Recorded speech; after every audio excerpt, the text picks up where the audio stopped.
Il faut leur demander. Pourquoi? Alors, il faut bien faire la différence entre, là aussi, les pays en développement et nous, les pays On riches. a le temps, faisant Voilà. toutes les différences qu'il faut. Parce que c'est pas du tout les mêmes causes. Alors, il y a un truc qui s'appelle la transition démographique, hein, qui est assez simple.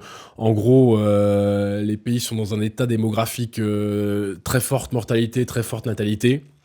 En gros, les humains se reproduisent comme des lapins, mais tombent comme des mouches. Voilà, hein, pour résumer le truc.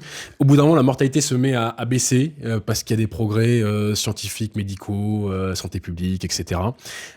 Et donc, en fait, tout d'un coup, il y a moins de morts précoces, on vit un peu plus longtemps, et donc là, la population augmente. Et ensuite, la natalité se met à baisser. Parce que on s'accommode du coup de ce nouvel état où on s'enrichit, où l'hygiène de vie a changé, et où tout d'un coup on sort d'une société de subsistance où l'enfant qui était une paire de bras en plus dans les champs devient un être qu'on chérit, dans lequel on investit, qu'on va mettre à l'école. Et donc ça change complètement, tu vois, la manière de voir l'enfant. Dans les pays pauvres, l'enfant, c'est la richesse des pauvres. Les enfants, c'est rentable très très vite en fait. Voilà, c'est une main d'œuvre qu'on va tout de suite immobiliser.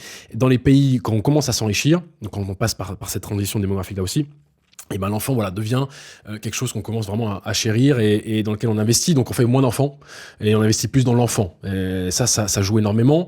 Donc il y a ça, il y a l'urbanisation, l'enrichissement, la scolarisation des femmes, ça on le voit partout.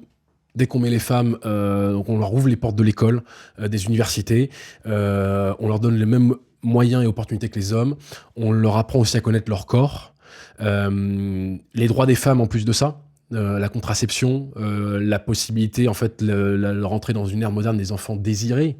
C'est tout à fait nouveau. Ça, c'est quelque chose qui joue énormément. La mortalité infantile qui baisse aussi énormément. Je donne un peu tout dans le désordre, mais la mortalité infantile, il ne faut pas oublier qu'en 1800, un enfant sur deux qui naissait, Pas l'âge adulte. voilà, il n'arrivait pas à l'âge adulte. Après la Deuxième Guerre mondiale, c'était 1 sur 4 au niveau mondial, et aujourd'hui, c'est 4% au niveau mondial. Donc, on fait aussi moins d'enfants parce qu'on survit à l'enfance. Et donc voilà, donc en fait quand on met ça, il y a des éléments économiques, sociologiques qui jouent énormément et qui font que effectivement on fait de moins en moins d'enfants parce que ils survivent, parce que on investit plus en eux, parce qu'on a moins besoin de main d'œuvre, parce que les enfants vont plus dans les mines, sont plus dans les champs, et tant mieux. Dans les pays riches, ce qui est nouveau, c'est que le paradoxe d'ailleurs qu'on pourrait voir, c'est qu'en fait les pays pauvres font beaucoup d'enfants, alors que les pays riches qui ont plus de moyens font moins d'enfants. Mais en fait ça s'explique assez bien. C'est un économiste qui s'appelle Gary Becker qui a fait un modèle là-dessus et qui dit voilà, c'est la quantité et la qualité. On fait beaucoup d'enfants, puis on commence à s'enrichir, on investit plus dans l'enfant, donc il y a un trade-off, un arbitrage entre quantité et qualité. Et donc c'est pour ça qu'on fait moins d'enfants. J'étais un peu vite sur le droit des femmes et la scolarisation des femmes, mais c'est quand même très récent. Pendant très longtemps, pour les femmes, c'était un enfant aussi vite que possible et autant que possible. Aujourd'hui, c'est un enfant si je veux, quand je veux. Ouais, Et ça, c'est tout à fait nouveau. pour Vera, c'est surtout. Je vous renvoie à cette vidéo parce que j'adore ce propos parce qu'il est Très bien son simple. livre. Il Oui. est simple et qui permet de rappeler quelque chose qui, à mon avis, est essentiel d'avoir en tête, c'est que c'est la baisse de la mortalité infantile qui a permis l'émancipation des femmes par la suite.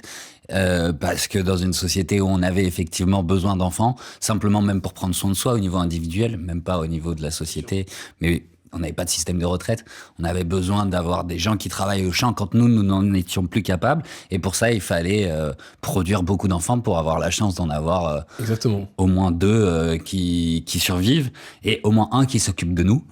Oui. Et donc effectivement, elles étaient dans un rôle dans lequel d'ailleurs les sociétés les assignaient, hein, de procréatrices. Ouais. Voilà. Et il fallait faire des enfants, il fallait faire beaucoup d'enfants, et il fallait défier la mortalité infantile, et il fallait essayer de faire prospérer la famille pour défier tout ça.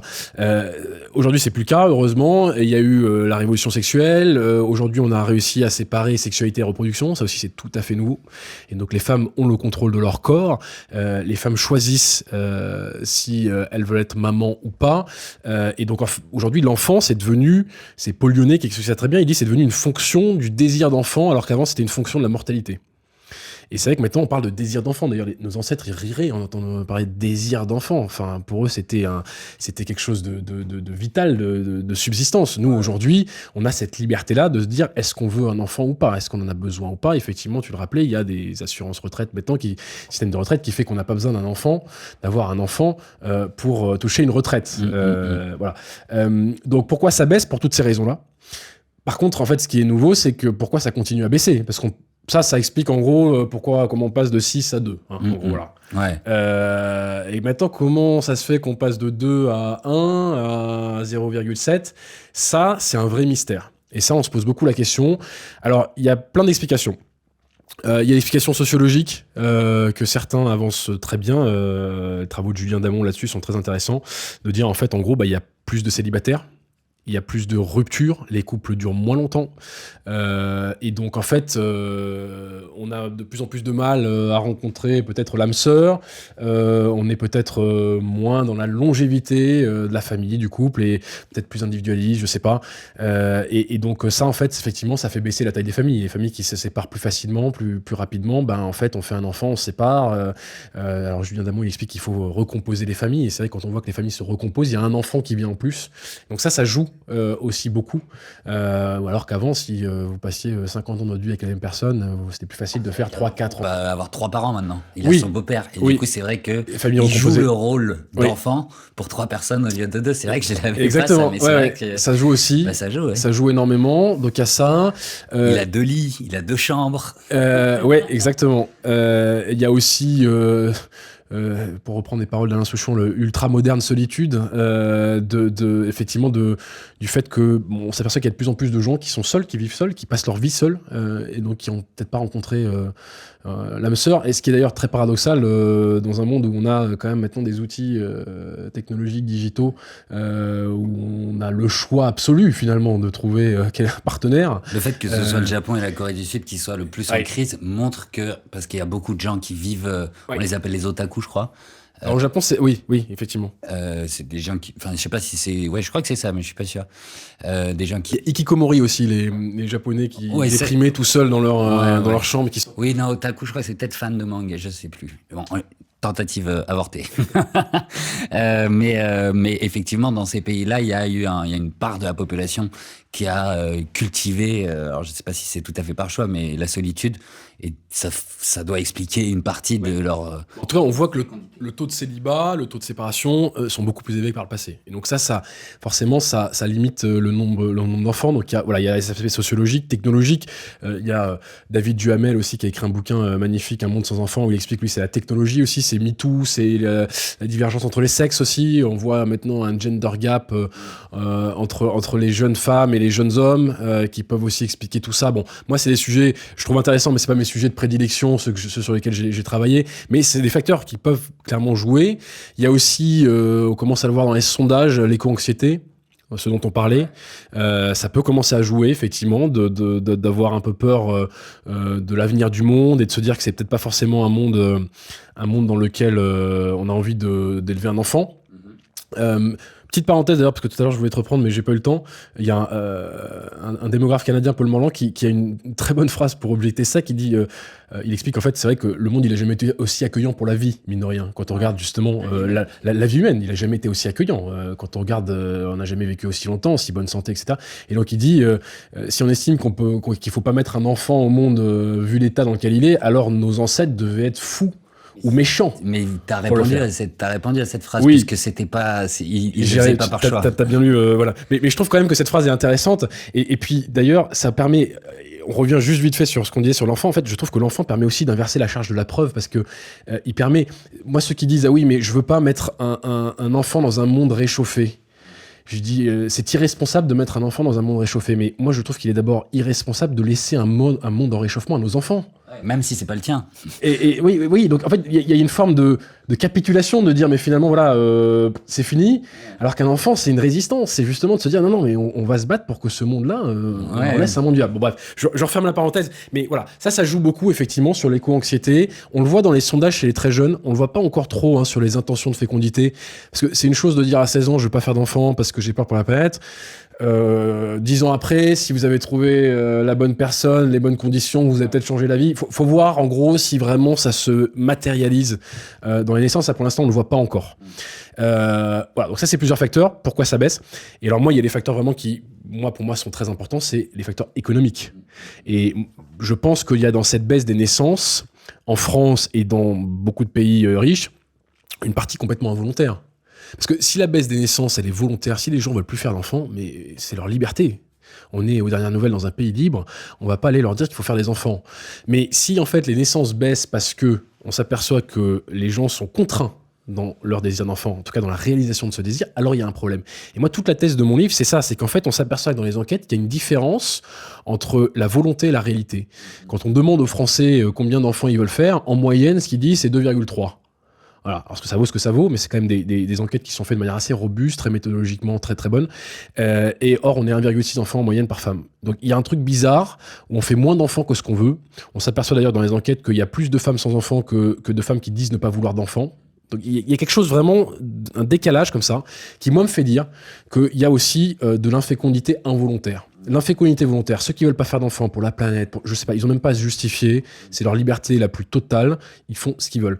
Par contre, c'est là où c'est inquiétant, c'est ceux qui ont envie d'avoir des enfants et qui ne peuvent pas en avoir. Et moi, c'est là où ça m'intéresse parce que là, il y a un champ pour l'action publique à prendre. Et donc, moi, il y a 3 axes que je trouve intéressants là-dessus qui pèsent sur la réalisation du désir d'enfant. C'est le travail qui ne paye plus, donc ce qu'on disait un peu, le revenu des actifs qui ne progresse plus, le fait qu'aujourd'hui les retraités sont aussi riches que les jeunes, que les actifs, voire plus si on prend en compte l'immobilier, et que donc en fait ils n'ont pas les moyens forcément de faire beaucoup d'enfants, en tout cas autant qu'ils le voudraient. Il y a aussi l'immobilier, et alors ça c'est la grosse fracture générationnelle. Aujourd'hui, notre génération, les générations d'après, n'arrivent plus à se loger aussi bien qu'avant. Les prix immobiliers ont explosé. C'est un euphémisme même. C'est un euphémisme. À Paris, on le voit bien, mais dans toutes les grandes villes, un jeune actif payé au salaire médian, il a perdu 30 mètres carrés depuis les années 2000 de surface habitable. Ouais. Et en 30 mètres carrés, c'est 1 à 2 chambres d'enfants. Bah ouais. Et donc là, vous pouvez faire autant d'enfants que vous voulez. Si vous n'avez pas la place, c'est extrêmement compliqué. Le pouvoir d'achat immobilier a été divisé par 2, pareil, sur les 25 dernières années. Et donc là, il y a vraiment quelque chose qui a changé. Non seulement le travail ne paye plus comme avant. Aujourd'hui, il faut 80 ans de travail pour doubler son niveau de vie par le travail. Dans les années 70, c'était 15 ans. Voilà. Et donc, vous pouviez faire des enfants en vous disant de toute façon, je vais payer les études, je vais pouvoir financer mes enfants, mes projets familiaux, et je vais pouvoir déménager, je vais pouvoir aller dans un appart plus grand, je vais pouvoir investir là-dedans. On se posait... Ils disent que c'était mieux avant. On se posait... bien vu. On se posait moins la question de se dire... Aujourd'hui, on est dans une société sclérosée, le marché immobilier a tout cassé, donc on sait qu'on peut plus trop bouger, donc on est contraint par les murs et les toits qui rétrécissent pour les jeunes, et cette espèce de momentum économique qui n'est plus là, la croissance qui a disparu, le niveau de vie qui n'augmente plus, des actifs, et donc tout ça combiné fait qu'aujourd'hui, on le voit pas mal dans les sondages, dans les enquêtes, il y a beaucoup de gens qui aimeraient faire plus d'enfants que ce qu'ils ont, parce qu'ils n'ont pas ni l'espace, ni les moyens. Et ça, c'est un vrai sujet. Puis après, il y a toute la question des modes de garde aussi, où j'estime que ce pays n'investit pas du tout assez dans l'accompagnement des parents. En tout cas, ceux qui ont un désir d'enfant, qui veulent le réaliser, je trouve qu'on en fait vraiment très peu. Et bah, ce sera... on va passer plus de temps sur le logement et la garde pour finir notre entretien. Mais avant, j'aimerais qu'on s'arrête un peu plus longuement sur pourquoi est-ce que les gens dans les pays riches ne font plus d'enfants. Oui, pourquoi ce phénomène est peut-être mondial, mais il se voit pas encore dans les pays en voie de développement. Il y a donc... Ton hypothèse de travail, et qui est la bonne, parce que c'est la seule qui conduit à une action publique, c'est-à-dire qu'est-ce qu'on peut faire pour les gens qui veulent faire plus d'enfants, pour leur permettre d'avoir plus d'enfants. Mais ici, on peut aussi se poser la question, en dehors du champ politique, est-ce que les gens qui disent qu'ils veulent faire plus d'enfants, est-ce qu'ils disent quelque chose qu'ils veulent vraiment ? C'est ça, parce que... Alors, c'est tout le problème des sondeurs. On reviendra après en partant de cette hypothèse, en partant que c'est vrai, mais il y a quand même, on peut se poser la question, parce que une des raisons, et les gens ont parfois des motifs qu'ils n'osent avouer, et du coup, une des raisons qui peut pousser, qui pourrait expliquer qu'on fasse moins d'enfants. Et d'ailleurs, j'ai pas d'enfants, donc je m'exclus pas du tout je suis totalement pas de cette époque, quoi. Mais on est dans la course au statut social.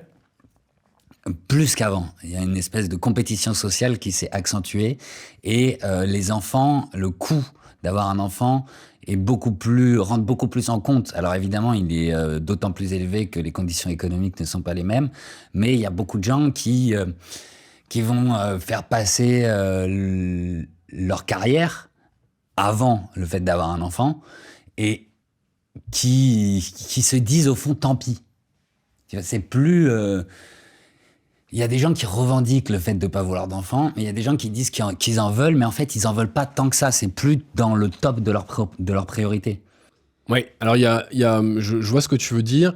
Alors, il y a une pression sociale, sociétale, des fois qui est très forte. Ça, on le voit beaucoup dans les pays asiatiques, effectivement, où les enfants, dès le très jeune âge, ils sont déjà mis en compétition, en concurrence, et donc les parents mettent tout l'argent qu'ils ont, toute l'énergie qu'ils ont, et donc on mise tout sur un seul enfant, l'enfant roi, sur lequel on investit tout. Après, sur ce que tu dis, des gens prennent le temps de faire des enfants, et ils les font plus tard, etc. Ça, on le voit.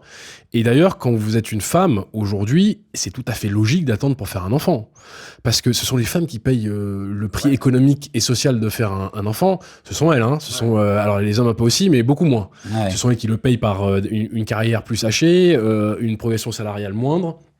Et donc, quand vous êtes aujourd'hui une jeune femme et que vous avez fait des études longues, que vous arrivez sur le marché du travail, que vous montez dans l'échelle sociale, dans l'entreprise, etc., vous n'avez pas commencé à faire des enfants à 30 ans quand vous arrivez enfin à avoir on va dire un retour sur investissement sur les études longues que vous avez fait. Et donc, vous faites des enfants beaucoup plus tard. Sauf qu'en fait, la biologie, la nature, elle n'a pas beaucoup évolué, la société a beaucoup évolué de ce côté-là, mais la fenêtre de procréation, comme on dit, la réserve ovarienne, elle est limitée. Ouais. On est d'ailleurs un des rares mammifères à être comme ça, en fait, à avoir en fait une période dans la vie. Enfin, il y a plein de mammifères, en fait, ils peuvent procréer toute leur vie. Nous, c'est pas le cas. On est le seul mammifère à avoir un système de santé qui fait qu'on vit aussi longtemps. Effectivement, on a réussi à faire ça par rapport à toutes les autres espèces, heureusement. Sur mon point, c'est que, en gros, on voit aujourd'hui que, par exemple, l'âge moyen à l'accouchement, il était décalé de 5 ans sur les 50 dernières années. Donc, en fait, les femmes font des enfants de plus en plus tard. Et leur fertilité commence à décroître assez rapidement avec l'âge. Celle des hommes aussi, mais de manière beaucoup plus linéaire et beaucoup plus lente. Et donc, en fait, on s'aperçoit qu'il y a ce décalage-là qui fait que ça crée aussi, on va dire, des naissances... en tout cas une baisse des naissances par rapport au passé, parce que les naissances sont plus tardives et donc plus difficiles. Et c'est d'ailleurs pour ça qu'il y a des problèmes d'infertilité croissants. C'est principalement du fait de l'âge avancé maintenant des mères.